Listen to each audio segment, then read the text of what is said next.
Do you know, I am here to make an interesting review that, to celebrate Halloween, I'll be doing a review of the 90th anniversary of The Mummy 1932.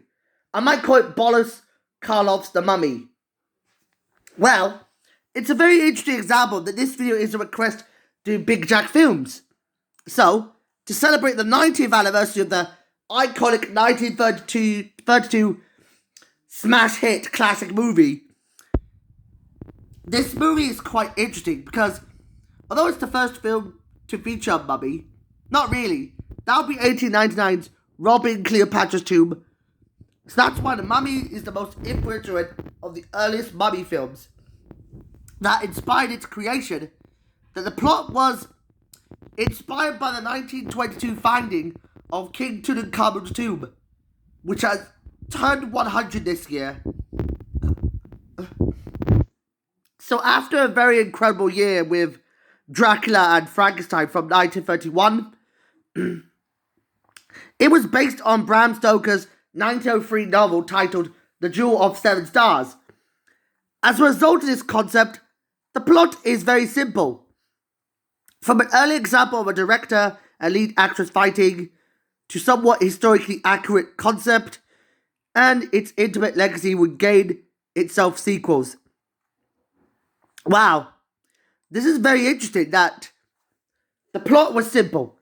Imhotep is an ancient Egyptian mummy who was killed for attempting to resurrect his girlfriend, Ankh-Esanaman. But he gets brought back to life from the dead by a team of explorers.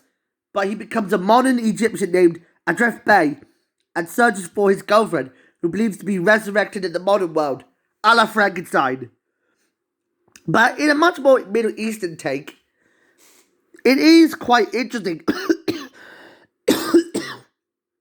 Although I like the writing, the bad qualities of this movie is that it's done in black and white.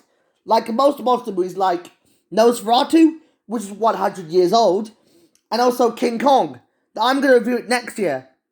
Although Boris Karloff does a good job portraying the mummy, he'd also appear as narrating an animated cartoon of How the Grinch Stole Christmas from 1966. He also reprised his role in Frankenstein between 1935 and 1939. So, that is sort of like a cool idea to do. But what I've learned my lesson is, I've learned it was quite interesting that the mummy would gain some sequels, like 1940's The Mummy's Hand, 1942's The Mummy's Tomb, 1944's The Mummy's Ghost, and The Mummy's Curse, which is a direct sequel to The Mummy's Ghost. It's quite interesting that they had 1955's Abbott and Costello Meet the Mummy. Although he wouldn't appear again, not until if the Mummy had his own films, I had something very, very interesting to realize.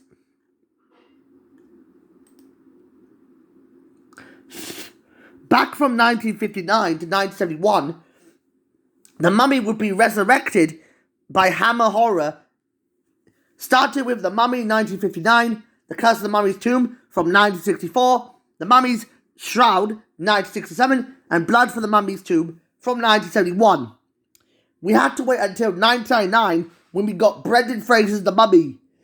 Yeah, which was directed by Stephen Sommers, and a sequel titled The Mummy Returns starring Dwayne Johnson, who was going to portray Black Adam in the brand new Black Adam movie. And also, it would get a spin-off series with the Scorpion King released in 2002, and in 2004 we had Van Helsing. In 2008 we had The Mummy, Two of the Dragon Emperor, and the rest was history. It wasn't until we got The Mummy 2017, which bombed at the cinemas. For unknown reasons, I'd give this movie a 9 out of 10. It is an awesome movie for me to enjoy it. Yeah, unlike most Halloween movies of today, the Mummy would later make an appearance in 2012's The Mummy. Well, for the first time ever, he would be animated by Columbia Pictures' Sony Pictures Animation. Yeah, the evolution is quite interesting.